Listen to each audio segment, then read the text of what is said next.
Welcome to the Hidden Why Podcast, episode 1055. This is my interview with Massimo Pigliucci, and we're discussing his newest book, The Quest for Character. Enjoy. Hello, Massimo. Welcome to the Hidden Why Podcast. Great to have you back.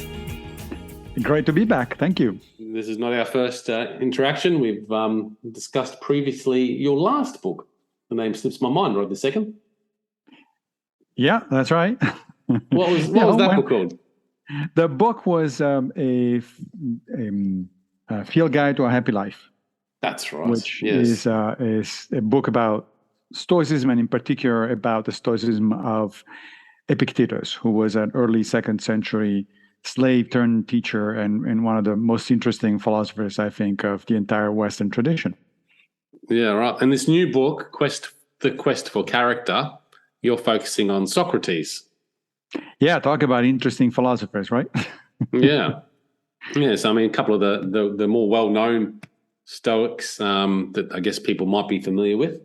But it's still, I mean, Stoicism, whilst I talk about it enough, and you obviously talk about it a lot, it's probably still fairly unknown in the Western world. Yeah, we're working on it. Yeah, that's right. But we're working on it. What keeps you fascinated by Stoicism? Well, it is a very practical philosophy, which makes a lot of sense.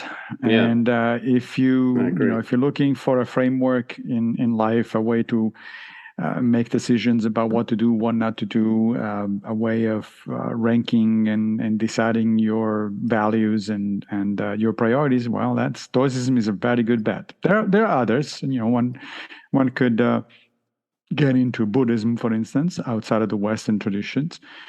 But I think Stoicism is a really good one. It just works. It has a pretty good proven track record. Yeah, and I'd compare Buddhism to that as well. The feel that I get anyway, it's sort of logical, makes sense, and some good guides as to how to live a better life, I suppose. This second book, it's probably not your second book, but this book that you've just written, The Quest for Character, why did you decide to focus on this? Well, The Quest for Character comes out originally on my fascination with the figure of Alcibiades, actually more even so than Socrates. So Alcibiades was a student of Socrates, not a philosopher. He became a statesman and politician and a general in Athens during the Peloponnesian War. And his life was so interesting that I don't know why nobody has made a movie out of it yet. Right. I hope somebody will. I mean, this guy was incredible. He was impossibly handsome, super rich, brave and dashing in all ways. Like the guy was just had everything except, unfortunately, for wisdom. And that is what makes his life so interesting, because he went from one catastrophe to a success, to another catastrophe, to another success in a relatively short life. He died when he was in his 40s. But when he was young, right at the time that he decided to get into politics and into try to lead Athens, as I said, during the war, he went to Socrates, who was his friend and his mentor, and said, this is what I want to do. I want to lead the Athenians. What do you think? and Socrates sits down, and this is in the second chapter of my book. Sits down with Alcibiades, and they have a chat. And basically, it's a job interview, right? So Socrates starts asking Alcibiades, so if you were, the leader of Athens, what would you do? What kind of principles would you enact? What will be your priorities? That sort of stuff. And little by little, it becomes clear that Alcibiades is just not good material for statesmanship, because he's a narcissist. He's too much into himself. He wants to do things because of glory and fame, and not because it's the right thing to do. Right. And so, Socrates at one point actually says to Alcibiades, well, then I'll ask my friend what a condition you suffer from. I hesitate to name it, but since we two are alone, it must be said. You are wedded to stupidity, best of men, of the most extreme sort. as the argument accuses you and you accuse yourself. So this is why you're leaping into the affairs of the city before you're being educated. So it's like, wow, hold on a second. So he's accusing, Socrates is accusing Alcibiades of being stupid, but in fact, it's not normal stupidity. The word in Greek is amatia, which means really unwisdom. Yeah, it means unwisdom. So lack of wisdom. So that's the problem that Alcibiades has, that he just does not have the wisdom that it takes to be a statesman. And so Socrates actually advises him, just don't do it. Don't go there. Do something else with your life. Don't go there. Of course, Alcibiades ignores Socrates' suggestion, advice, and the result is catastrophic, both for Alcibiades personally and for the city of Athens. One can make an argument, actually, that about half of the reason why Athens lost the Peloponnesian War is because of Alcibiades' doings. Right. So that story was kind of the beginning of the quest for character, that what gave me the impetus, because I was so interested, of course, in practical philosophy and obviously in Socrates. Stoicism is a Socratic philosophy, so you can't be a Stoic and not be interested in Socrates. But at the same time, I was also fascinated by Alcibiades and why he failed so spectacularly in what he wanted to do. So I had the idea then of exploring some other instances in Greco-Roman history of either philosophers trying to advise politicians and statesmen, or politicians and statesmen themselves practicing philosophy. Yeah. And the question was, so what happened, and what should be the relationship between ethics and politics? So that's the basic idea of the book. As Socrates, did he have a couple of people in those high sort of power positions which he was a mentor to that definitely did not follow the Stoic principles or failed miserably in their quest? Well, so the interesting thing is that Socrates, although he never himself went into politics, he actually advised a number of people either to go into politics or not to go into politics. So at some point, in fact, as a sophist named Antiphon criticizes Socrates for not getting into politics himself. And Socrates says, well, how now, Antiphon? Should I play a more important part in politics by engaging in them alone, or by taking pains to turn out as many competent politicians as possible? So Socrates very consciously saw himself essentially as an advisor, as a somebody who would have the ability to discern the character of individuals and say, yeah, you probably should do it or should not do it. So I'm going to give you a couple of examples. So we've already talked about Alcibiades. Now, at some point, Glaucon, who was Plato's brother, also considers getting into politics. And again, there is a conversation with Socrates, which is recounted in Xenophon's Memorabilia, which is a book about the life of Socrates. And there too, with Glaucon, Socrates basically pretty clearly shows Glaucon that he literally doesn't know what he's talking about. Actually, Socrates starts asking very specific questions like, so what do you think of the strength of our military? What do you think of our tax base? What do you think of this and that and the other? And Glaucon clearly has not thought about it at all, and he says, "Well, I don't know. I thought I'm gonna learn as I go." And Socrates says, "Just don't do it. Don't even think about it." And interestingly, Glaucon actually follows Socrates' advice.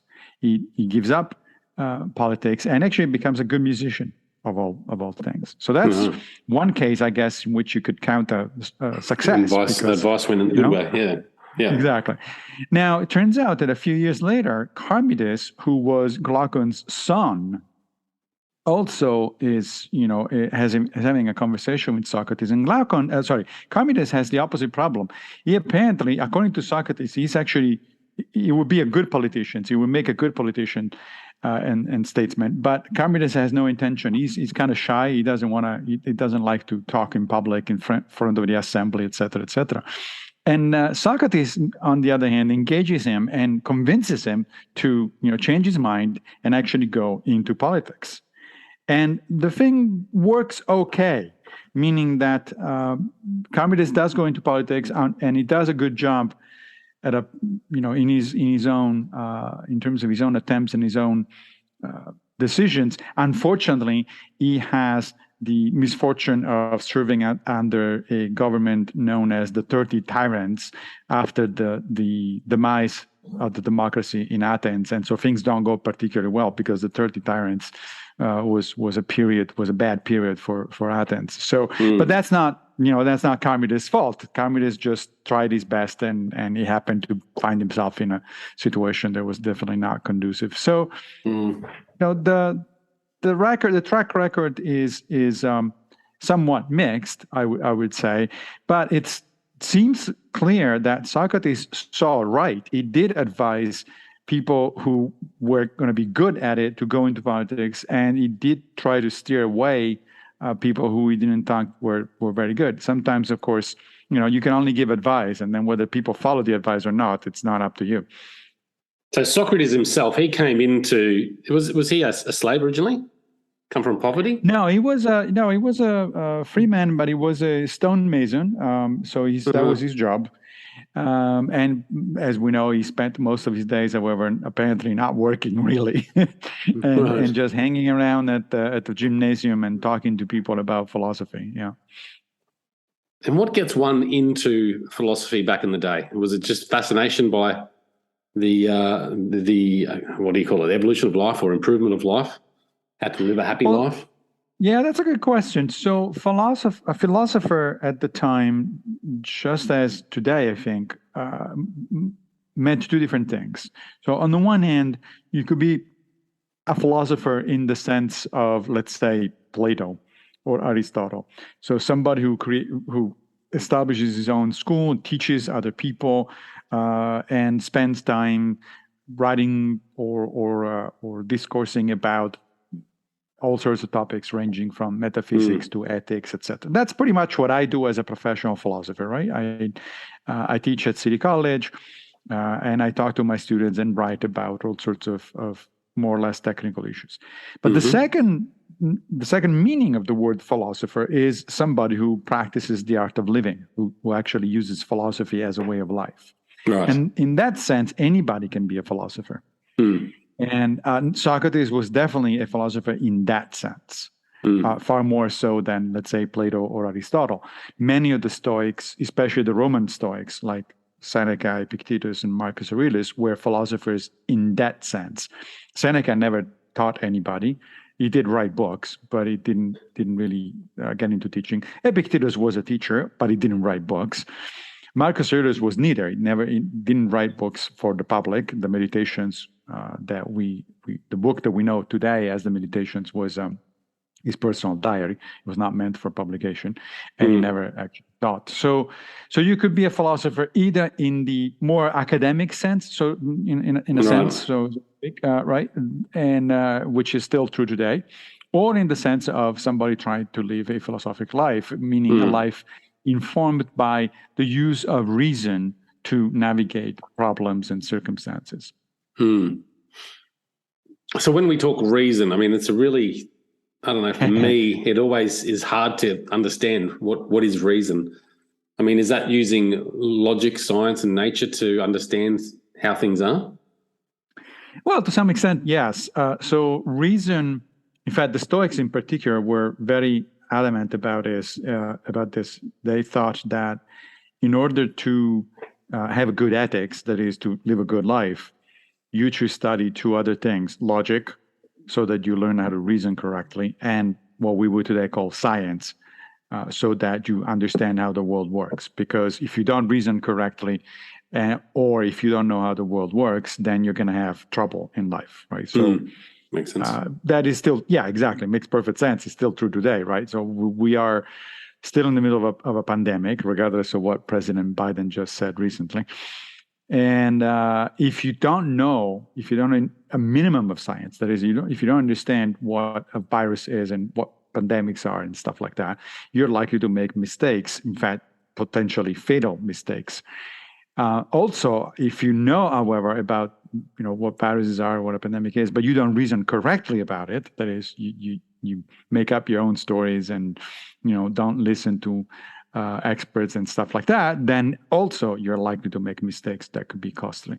So the Stoics insisted that a good life is the result of good thinking and good understanding of the world. So reason in that sense is what we might refer to as practical reason. That is, reason as the way to navigate the world based on evidence and on thinking about how things actually work. Yeah. Which makes, a lot of sense, practical sense, really, to a logical mind. To a mind that isn't that logical, spiritual perhaps, or emotional, how does that enter Stoicism?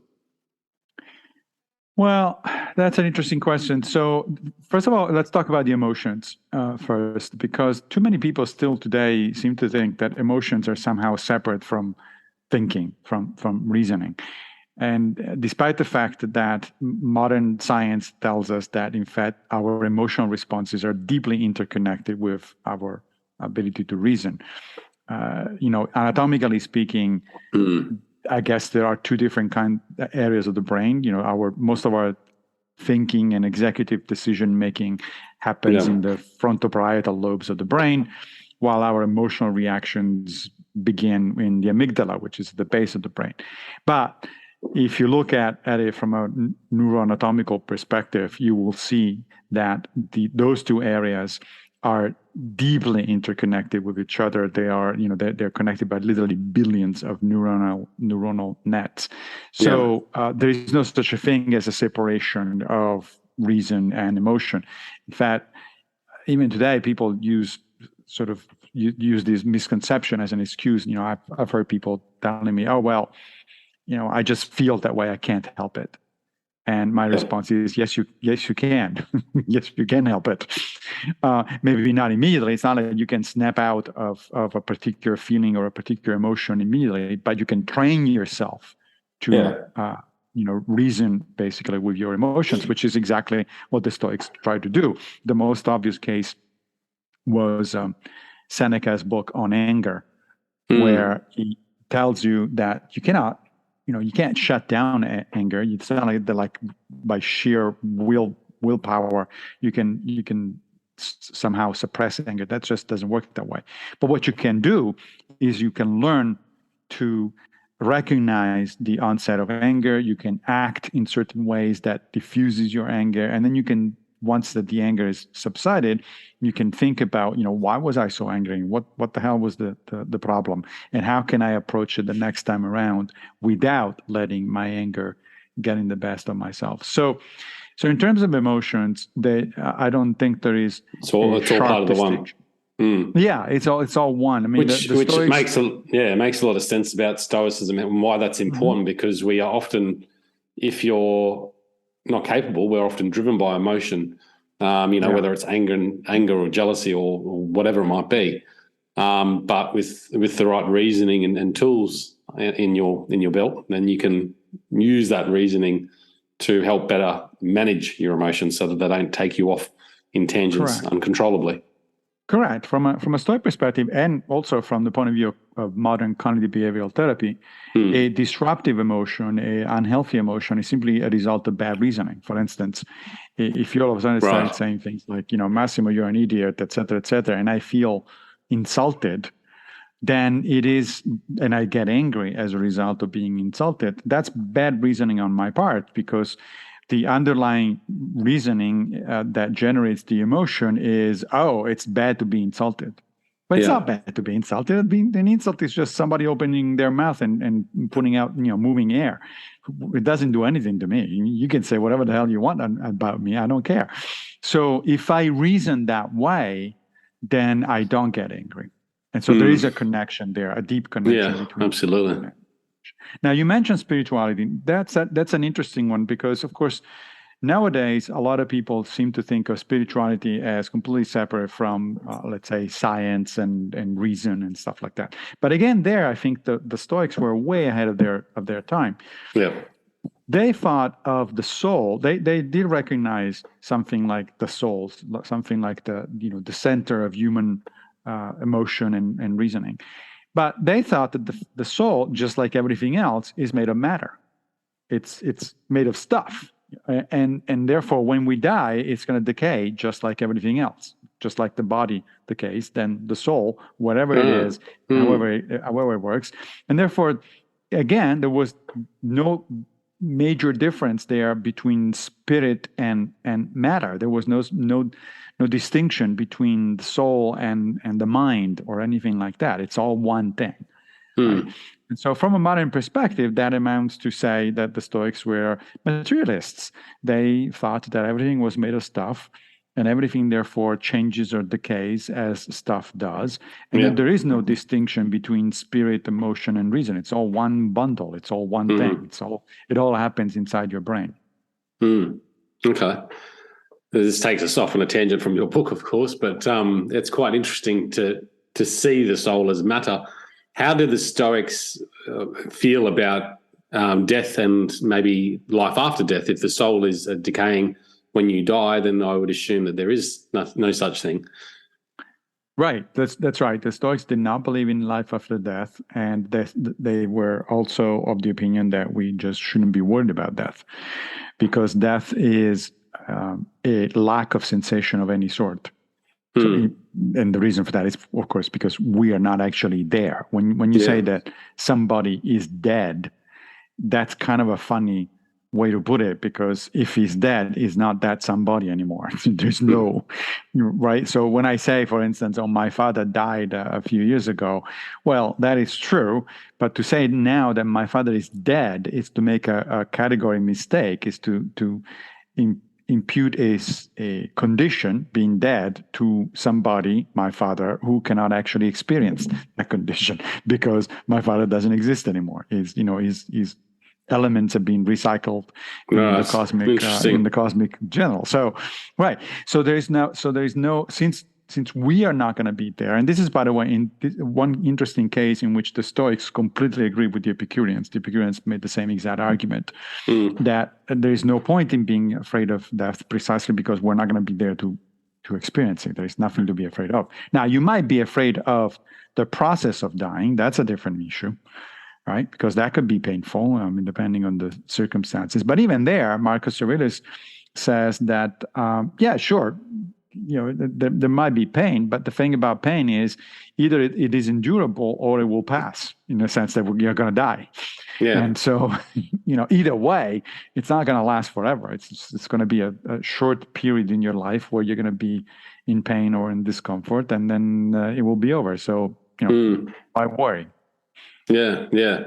I like that way of thinking. On the other hand, I also think of death as, and I guess religions or people that believe in life after death, is that maybe it gives them some sort of hope that, hey, you know what?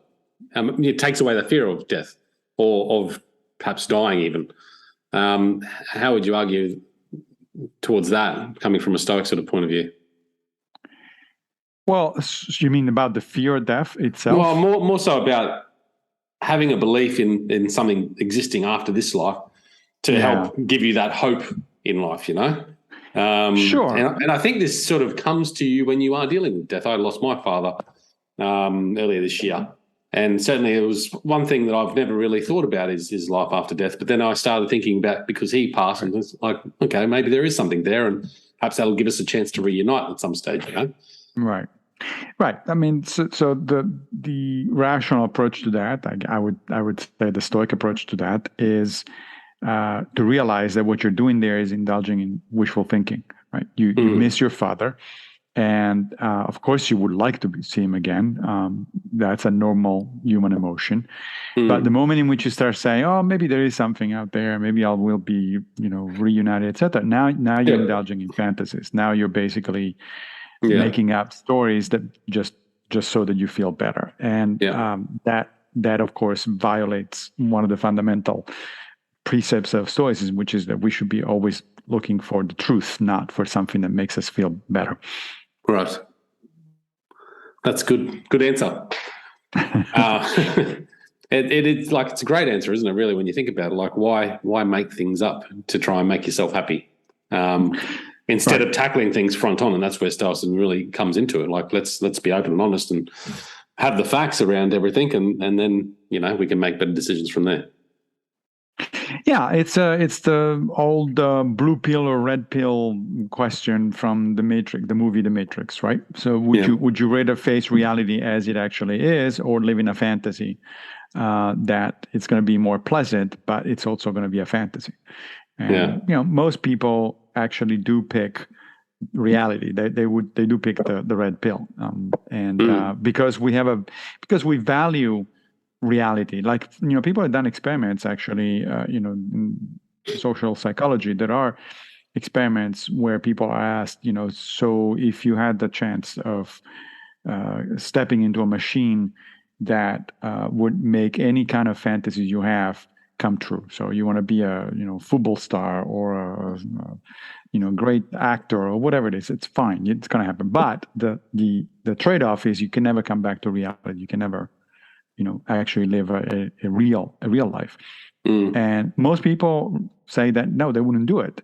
And when asked why, their answer is, well, because I know that it wouldn't be real. It wouldn't be, I wouldn't be making a difference in the world. I wouldn't be helping my family. I wouldn't be helping my friends. It would just be it's like spending your life in a video game.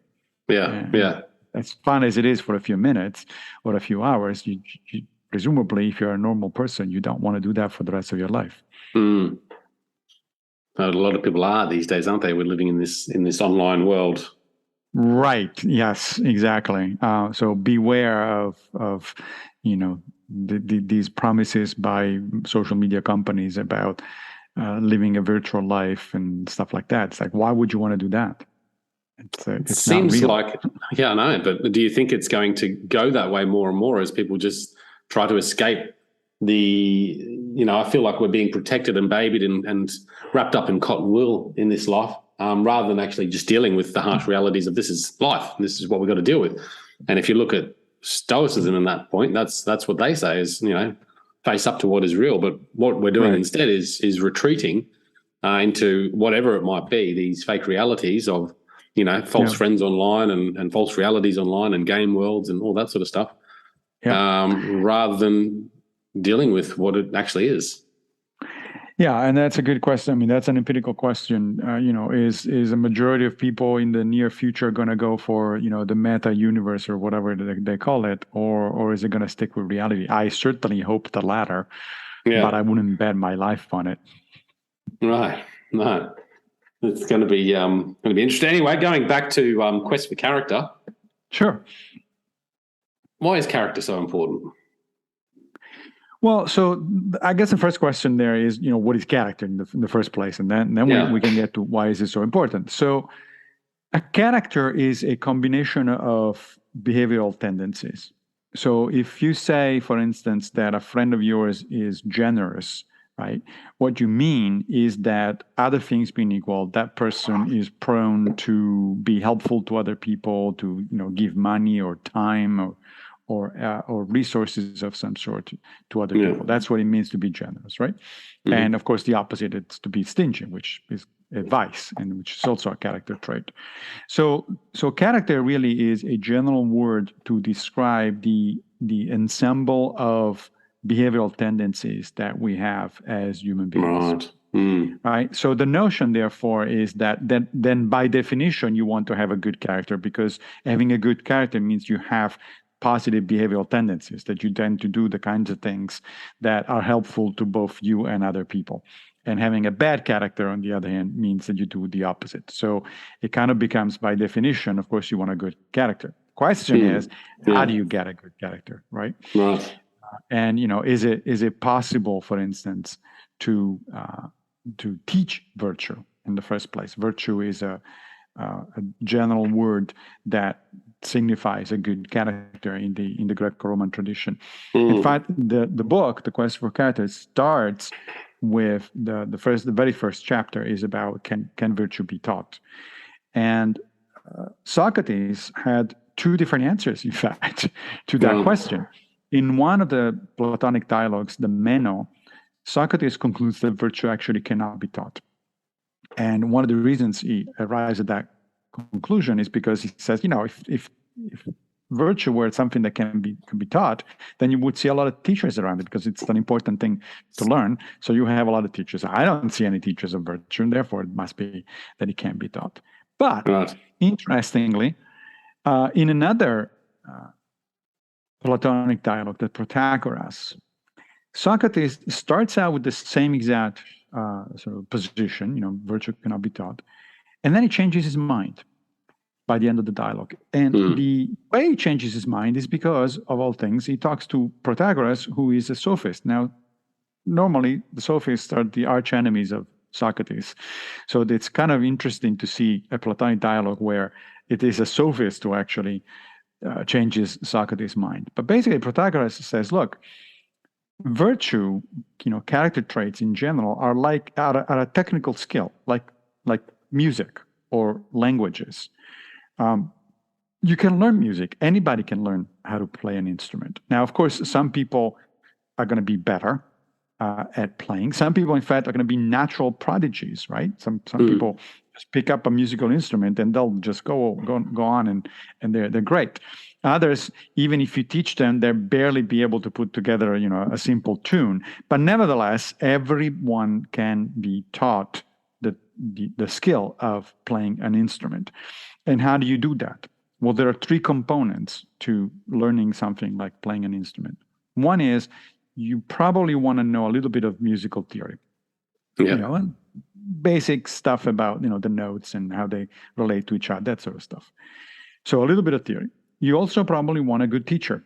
You could learn a musical instrument on your own, but the advantage of having a teacher is that the teacher can guide you, can show you shortcuts, can show you where you're going wrong, can modify your bad form. So it's going to be much better to learn with a teacher. And of course, the better the teacher, the more you're going to learn, the better you're going to learn.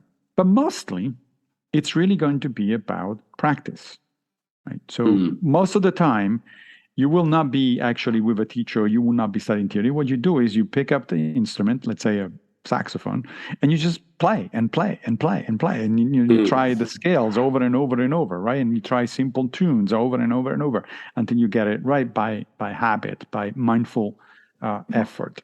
And so Protagoras says it's the same with virtue and with character traits. Some people are naturally more, let's say, generous or brave or something like that, and others less so. But everyone can learn to be more brave or more generous by the same combination of things. You want a little bit of theory. The theory in this case comes out of some kind of philosophy of life, essentially, like Stoicism, let's say. You want a teacher. If you can get Socrates, great. If you can get Epictetus, great. If you get somebody else, fine. It works okay. And then a lot of practice, day by day. And so then the question becomes, well, what does it mean to practice? It's clear to us when, if I tell you, if we talk about learning how to play a musical instrument, it's clear what it means to practice. You just pick up the instrument and try over and over. But what does it mean to practice virtue? So let me give you an example, right? So let's say that you realize a little bit of self-examination, or maybe you've just been out there talking to Socrates, and you realize that you're not as generous as you could be. That you want to improve that aspect of your character, right? Well, there are a number of ways you could do that. One simple way, for instance, is to get into the habit of putting some change in your pocket when you leave the house, and then give that change to the first homeless person you encounter. Yeah. Just right? Now, initially, this will not come natural to you. In fact, you might even wonder, why am I doing this exactly? But if you start doing it and you do it regularly, consistently, not necessarily every day, but consistently, then eventually it becomes a habit. It becomes second nature. It becomes the kind of thing you don't even think about it. You just pick it up and do it. And so that's one way that Aristotle, among others, said we can improve our character by practice, by making a habit of certain things. Right? And this is no different from... It is possible. Oh, it is possible, absolutely, and it works. I mean, there is pretty good evidence from modern social science that it does work, and it's really no different from the way in which we get to do other things. You know, how do you learn how to eat better, for instance, right? Eat more healthy.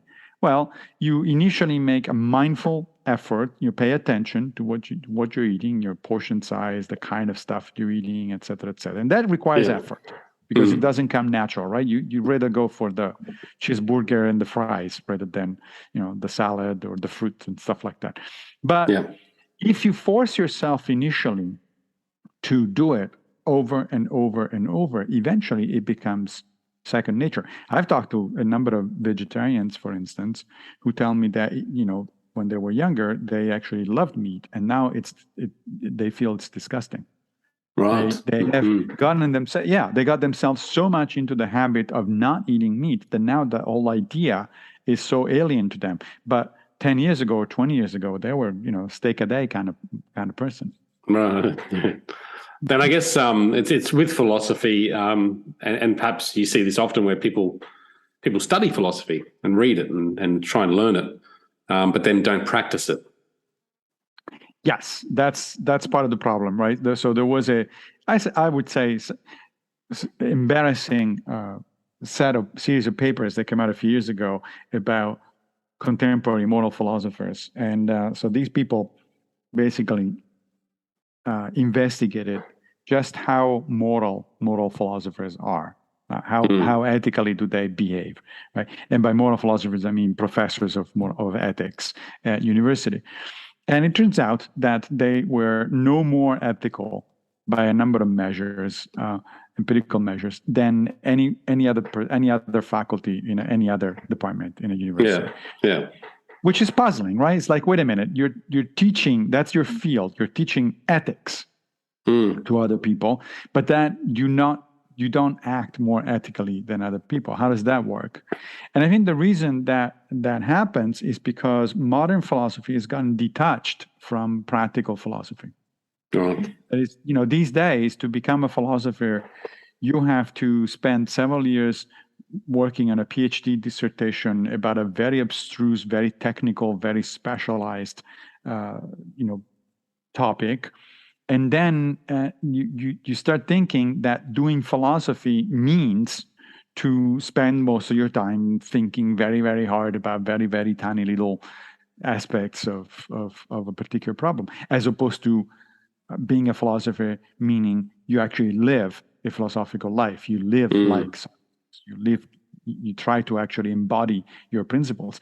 It's weird, and it's something that I think my colleagues in philosophy really need to consider. It would be like going to a preacher who gives you advice on not smoking, let's say, or not drinking, or not cheating on your wife, and then you discover that he cheats, smokes, and drinks. It's like, wait a minute, how does that work? If you preach certain things, you are supposed, I think it's reasonable to expect that people that preach certain things actually practice those things, or at least try their best to practice. We're all human beings. We're all fallible. We all slip up once in a while. So I'm not suggesting that ethical philosophers ought to be paragons of virtue, but better than average, yes. Yeah, you would think so. I mean, that's a problem with philosophy, I suppose, and you may be able to elaborate on this a bit more, but people that go into philosophy with an idea of trying to improve themselves and those people that they're around, if they've got something inherent in them that they, struggle with, even with the philosophy and the practice, they may struggle with changing that, and therefore then feel maybe guilty, or some sense of remorse that they aren't living up to what they, I guess, expect based on their philosophical studies, and therefore maybe give up as well.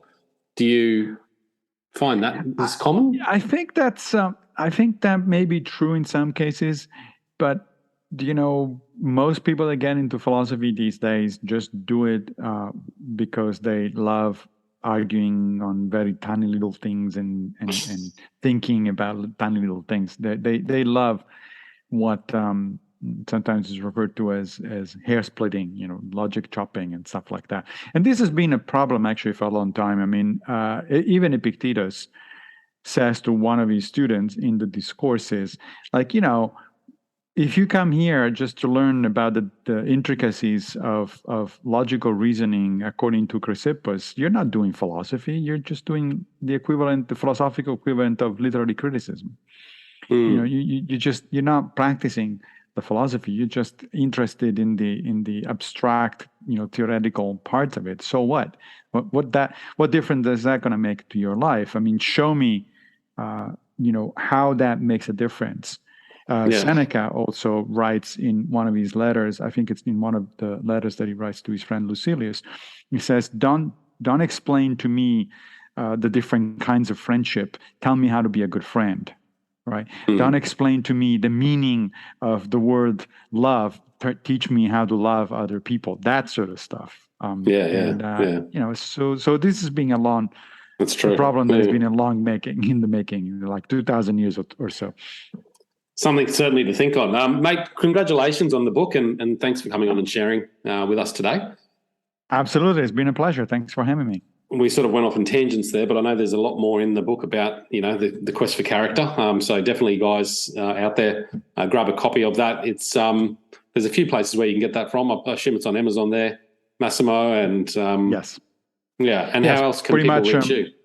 Yeah, pretty much anywhere you find books, you will find it. It comes out on September 27th, so 5 days from now. As far as reaching me, then there's one place to go. It's massimopigliucci.org, and you'll find there links to all my writings, podcasting, interviews, books, whatever. Fantastic. Yeah, and we'll stick the link from the other show in there as well. Massimo, thanks so much for coming on, guys. Check it out at thehiddenwhy.com. Until next time, peace, passion, and purpose. See you soon. Thanks, guys, for listening to this episode. I hope you enjoyed what you heard. I hope you love what you're hearing. If you like this episode, guys, or any of the episodes that you're listening to here at The Hidden Why, please do me a favor by sharing it. You can share it with your families. You can share it with your loved ones. You can do that by using your favorite social media channels, using the icons on the platform that you're listening to The Hidden Why podcast. Also, guys, if you're a fan of the show, please connect with me. Connect with me at thehiddenwhy.com. I love to hear from you. I love to converse with the people that listen to this show to find out what they enjoy, what they don't enjoy, and perhaps if they have any questions or feedback for the show as well. You can stay up to date with all that I'm releasing here, guys. I do a solo show every Monday, a 3-minute thought every Thursday. I do 2 interviews a week on a Wednesday and a Saturday, and a book review every Friday. You can stay up to date with all that by subscribing to my newsletter at thehiddenwhy.com. Just enter your email address there, and also subscribing to the podcast on the platform that you choose to listen to your podcasts. You can also support the show, guys, by using the Amazon links at thehiddenwhy.com. So if you like books, you can get all the books that I review there, and anything else really that you like to purchase through Amazon. So use that link, it helps support the show. And we've also got a deal with Audible, guys. Audible is a fantastic way to listen to all your favorite books. We've got a deal with them so you can get 2 free books when you subscribe subscribe to a 30-day free trial. So check that out again at thehiddenwhy.com. Guys, that's it from me. You know what to do. Go out there, breathe more passion into every single moment. Do everything with greater purpose, and in doing so you will discover your hidden why. This is The Hidden Why. My name is Lee Martinuzzi. Until next time, peace, passion, and purpose. See you soon.